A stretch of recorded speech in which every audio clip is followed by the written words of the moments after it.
At dinner my dad didn't shout. He didn't say mean words. He didn't even look upset.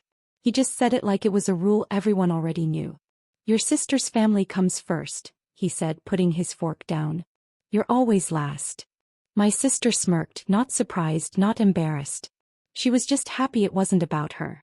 The room went quiet and I could feel everyone's eyes on me, waiting for me to react like I always did.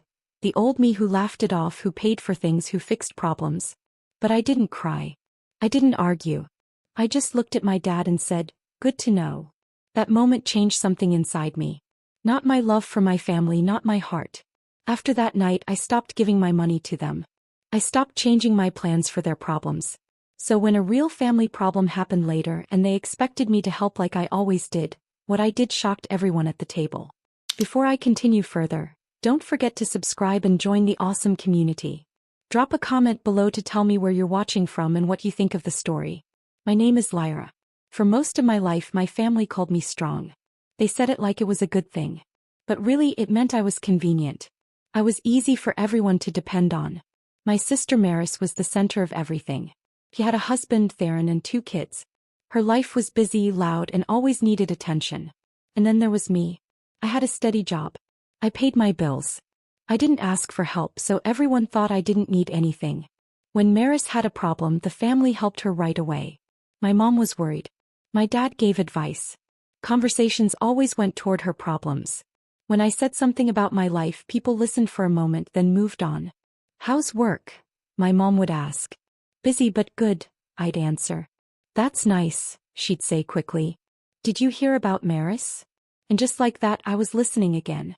I noticed this pattern early, even if I didn't name it. Maris's problems were talked about openly. Mine were assumed to be nothing. When she cried, people rushed to help. When I stayed quiet, they thought I was fine. Birthdays showed it too.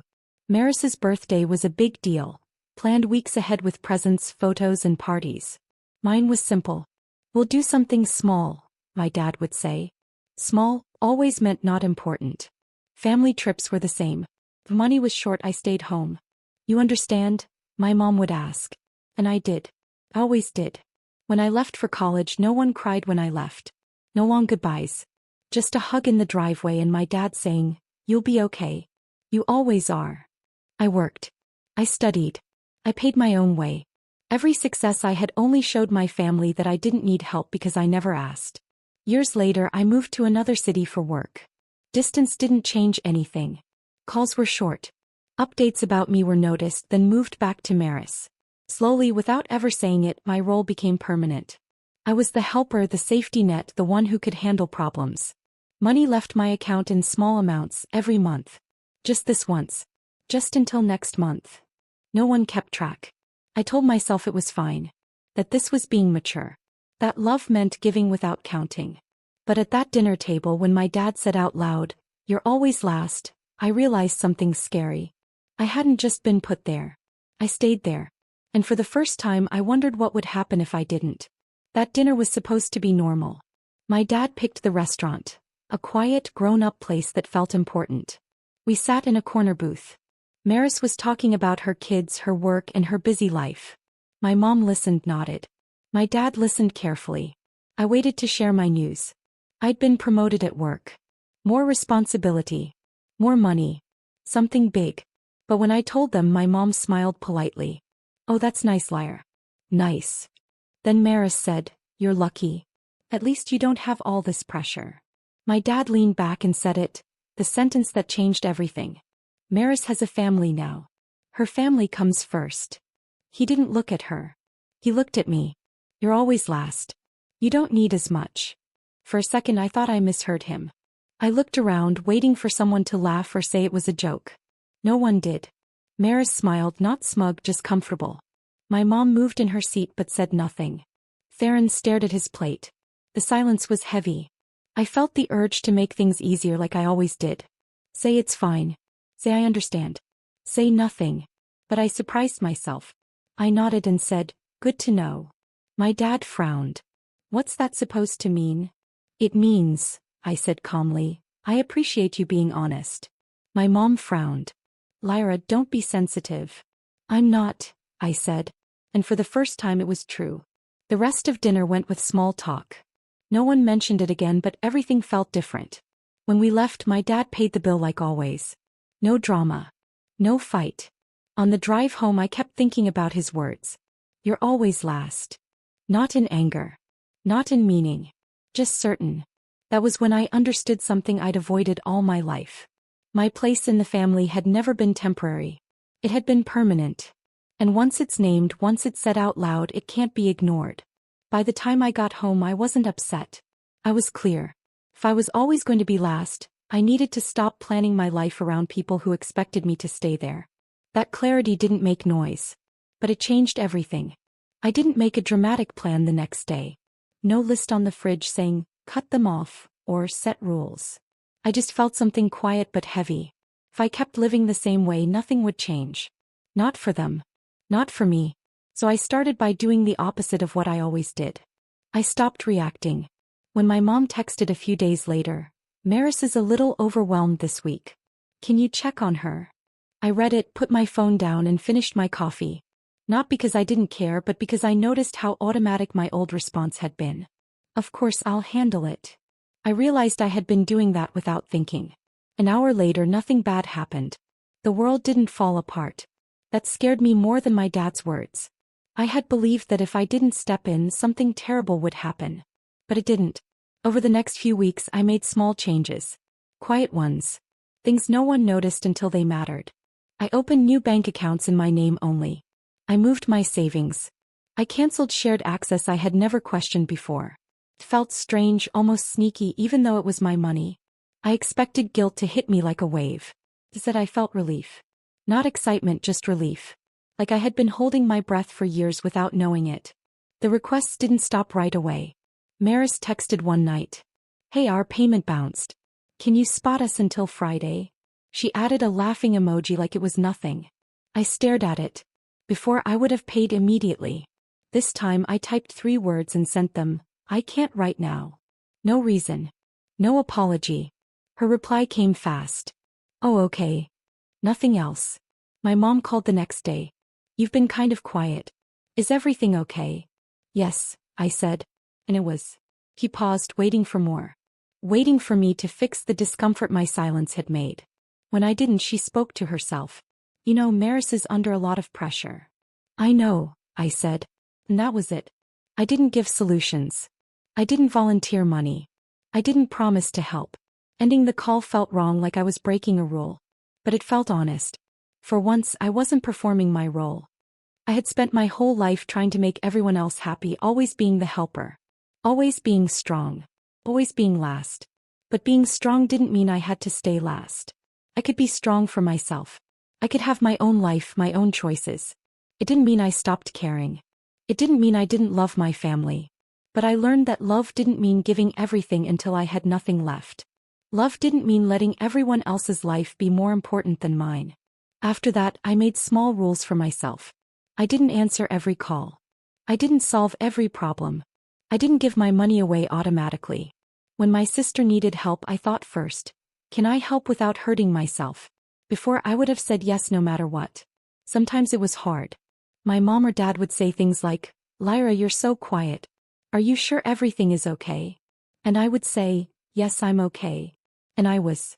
Because for the first time I was telling the truth. And little by little I felt lighter. I felt free. I could enjoy my life without feeling guilty. I could celebrate my successes without being brushed aside. I could plan my trips, my money, my time around me, not just them. And when real problems came, I could help. But this time I helped because I chose to, not because it was expected. And the world didn't end.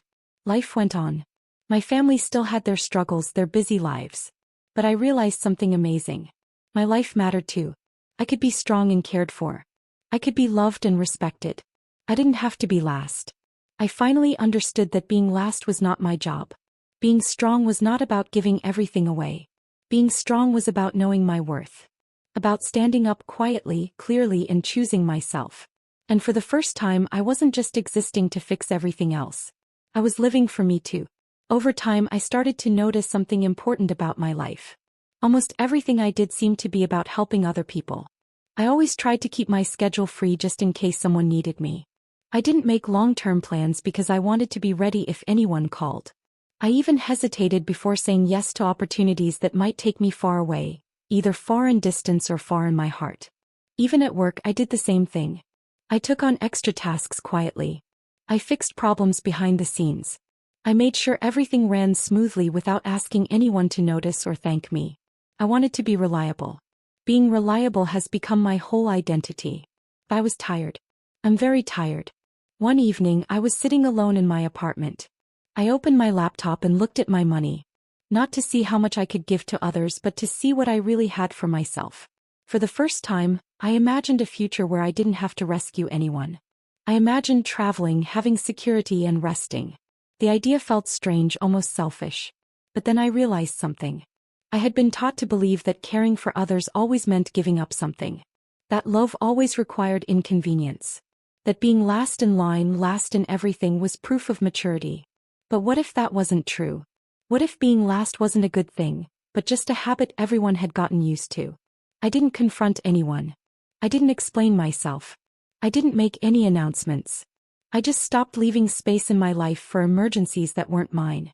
Slowly, I could feel the balance changing inside me. Nothing had changed on the outside yet, but inside me something was different. I was no longer standing in one place waiting for someone to call. I was stepping back, watching and paying attention.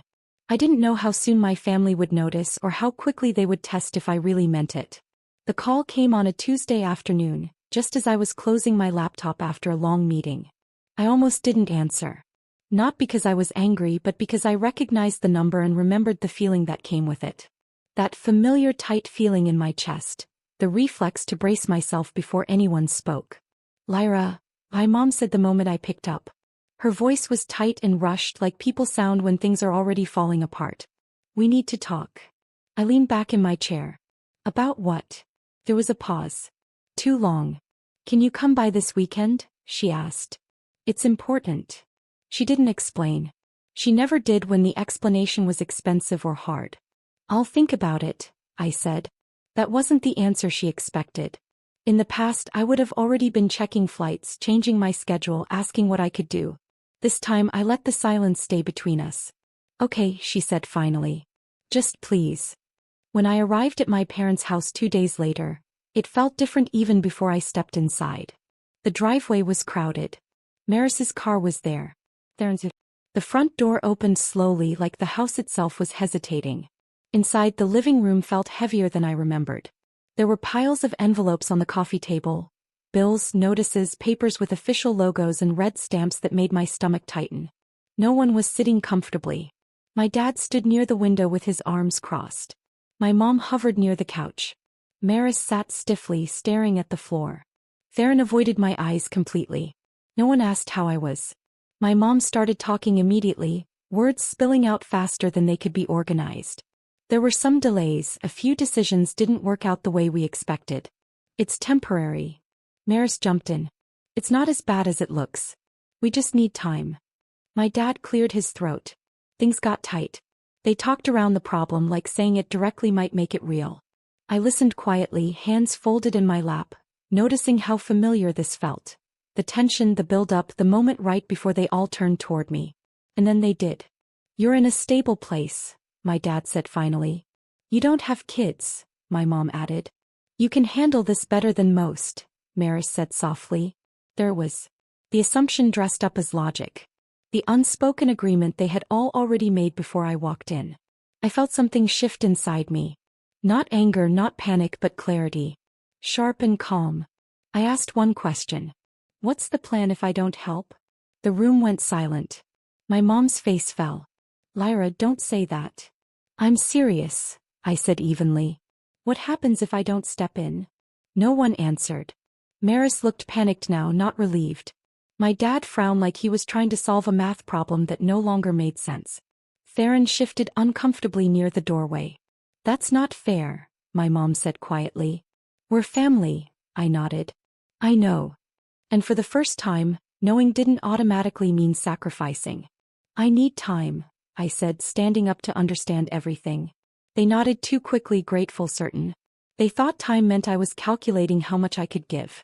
As I drove away that evening, the house shrinking in my rearview mirror, I realized something unsettling. They weren't scared of losing everything. They were scared of losing me as the solution. And for the first time in my life, I didn't rush back to reassure them. I let them sit with it because whatever happened next would prove whether I was still last or whether I had finally stepped out of the line entirely. I didn't sleep that night. Lying in my childhood bedroom staring at the ceiling I'd memorized years ago, I felt a strange mix of emotions. Sadness, anger, and something steadier underneath it all. Resolve. Not the loud kind, the kind that settles in once you finally stop arguing with yourself. For the first time, I admitted the truth I'd been avoiding. I wasn't being asked to help. I was expecting to be rescued. By morning, I knew I couldn't walk back into that house the same way I always had, empty-handed except for reassurance, ready to absorb the damage so everyone else could breathe again. Instead, I made 2 appointments. One with a therapist, one with a lawyer. I needed clarity, not comfort. When I returned the following weekend, the house felt different, quieter, and tense. The bills were still there, but now they were stacked neatly as if organization alone could make them less scary. My parents were already seated at the table. Maris sat beside them, hands clenched in her lap. Theron hovered near the doorway like he wasn't sure he belonged in the room where the future was about to be decided. No one smiled when I walked in. My mom spoke first, her voice soft in that careful way I recognized instantly. "We're really glad you came." I sat down slowly and placed my bag at my feet. "Let's talk." My dad started explaining their net shifts, bad timing, and decisions made with optimism but not enough planning. He spoke like a man presenting a case he hoped confidence might win. Maris nodded along, adding details about stress, the kids, and how none of this was supposed to happen. Eventually the words ran out. That's when my mom leaned forward. "We just need help getting through this part," she said. "Once things stabilize." "How much?" I asked. The question landed hard. My dad hesitated. My mom blinked. Maris inhaled sharply, then said a number carefully, as if saying it quietly might make it smaller. I nodded slowly. "And after that, what's the plan?" I asked. My dad frowned. "What do you mean?" "I mean," I said evenly, "what changes so this doesn't happen again?" The air shifted. "Lyra," my mom said, her voice tightening, "this isn't the time to interrogate us." I nodded. "Then it's not the time for me to write a check." Maris sat up straighter. "We're family. This isn't about plans. It's about helping." "Helping who?" I asked. She looked at me like the answer was obvious. "Us." I glanced around the table. "And who's helping me?" No one spoke. My dad leaned forward, elbows on his knees. "You're in a different position," he said. "You're single. You're stable. You can afford to step in."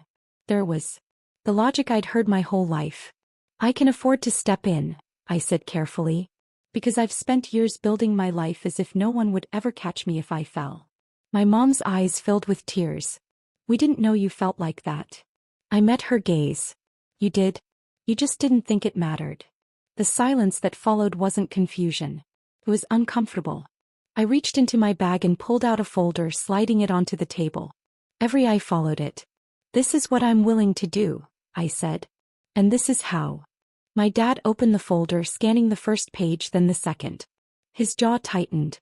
My mom leaned over his shoulder. Maris's face was drained of color. "This is a loan," my dad said flatly.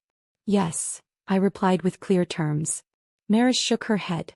"Why are there conditions?" "Because this isn't an emergency donation," I said. "It's structured help." My mom's voice trembled. "You don't trust us." "I trust patterns," I said quietly. "And this pattern has been in place my entire life." I explained the terms slowly. Assets must be sold before any money changes hands. Spending must be documented. No new financial commitments without proof of sustainability. Mandatory family therapy. A written agreement protecting my credit, my name, and my future. I could see it in their faces. They hadn't expected this. They thought I would just give and give and give. They thought I would sacrifice again. But this time was different. This time I had rules. This time I had boundaries. This time I was not last. This time I was not just helping. I was being fair to myself too. They looked at me silently, each of them processing the rules. My mom blinked, her eyes wet. My dad nodded slowly, trying to hide his worry. Maris was quiet, her hands twisting in her lap. Theron stayed by the doorway, unsure of what to say. I stayed calm. I had spent years building my own life carefully. I wasn't going to let fear or habit change that. For the first time I felt a deep sense of peace. Not loud or flashy, but quiet and strong. I could still care. I could still help. But I could do it without losing myself. I could do it on my terms. And I could finally imagine a future where I wasn't always last. My dad pushed the folder away. "This is cold," he said. "This is how banks treat people." I nodded once. I knew exactly what he meant.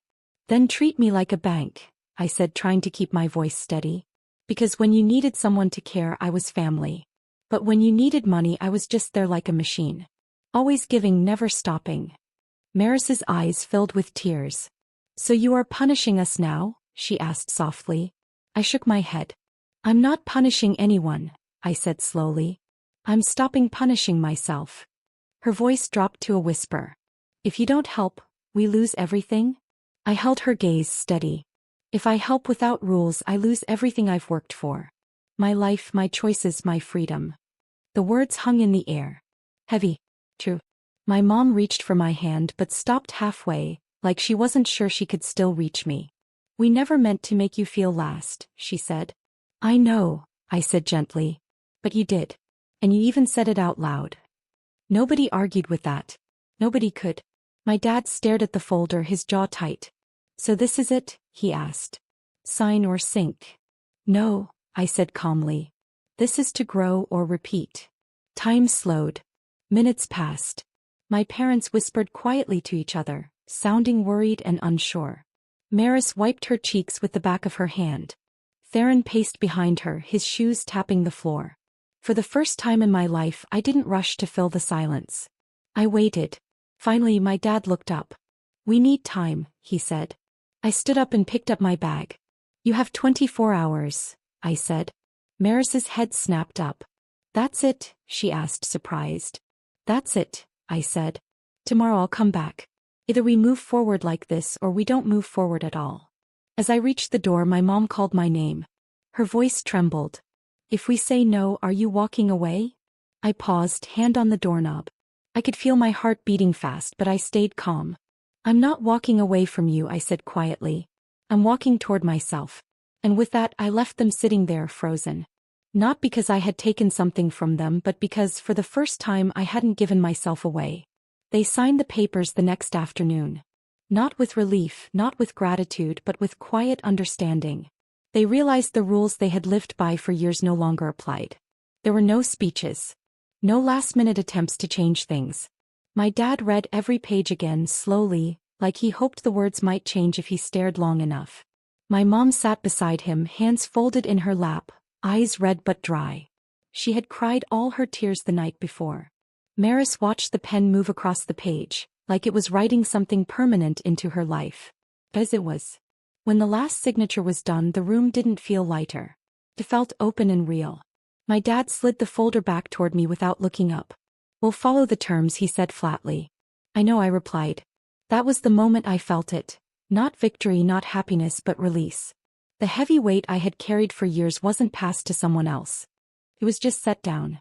The changes started quickly. Within the first week, things that had been ignored suddenly mattered. Subscriptions were canceled. Credit cards were cut up. Things were listed for sale. Money was no longer just numbers. It had limits, and everyone had to think about it carefully. Maris struggled the most. She called me late at night, her voice tight. "I didn't realize how much you were covering for us," she said. "I know," I said. She wanted me to comfort her, to soften the situation. I didn't. She was old enough to see the truth now. She needed to understand that life had consequences. Family therapy began 2 weeks later. The first session was quietly hard. My dad spoke carefully, afraid of saying the wrong thing. My mom apologized again and again but never finished a sentence. Maris sat stiffly, arms crossed, defensive, until the therapist asked a simple question: "What happens when Chloe doesn't step in?" No one answered. That silence said more than any argument ever had. In the next sessions, patterns came out that had never been named before. How my being fine became an excuse for everyone else. How my independence was seen as an endless ability. How being the responsible one slowly erased my right to need anything at all. I listened more than I spoke. Not because I had forgiven everything but because I no longer needed anyone to say I was important to feel real. I had learned that I mattered even when nobody told me. Outside the sessions, life started to adjust. Theron found work. Not because things suddenly improved but because there was no longer a safety net to fall back on. My parents lowered their expectations before they lowered anything else. And that alone changed every conversation. They stopped calling with urgency. They stopped implying I had to fix everything. They stopped assuming. When my mom asked how I was, she waited for an answer. When my dad spoke, he chose his words carefully. And Maris looked at me differently, not with superiority, not expecting, just uncertain. For the first time, I wasn't the safety net stretched under everyone else's life. I was standing on my own ground. And while the family wasn't fully healed, it was honest in a way it had never been before. The cost of honesty was high, but it was shared. When I went back to my apartment, the quiet felt different. Not empty, not lonely, unburdened. For years, silence had made me anxious. Silence meant someone might need me and I wasn't responding fast enough. Silence meant problems could be forming somewhere without me to soften them. Now silence felt earned. I slept through the night for the first time in months. My phone stayed face down on the nightstand. When it buzzed, my chest didn't tighten automatically. I wasn't bracing anymore. I wasn't calculating what it would cost me to help. Work changed too.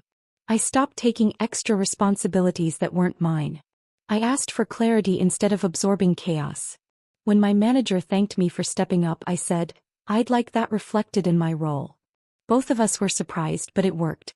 I planned things without checking anyone else's calendar. Trips I had postponed for years. Weekends that belonged only to me.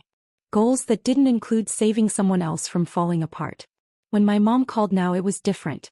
How are you really? She asked. I told her and she listened, without redirecting, without adding Maris's stress as context. Maris texted pictures of the kids. No money talk, no hints, just pictures. Once she added, we're figuring things out. I believed her. The biggest change wasn't theirs. It was mine. I stopped feeling responsible for pretending everything was fine.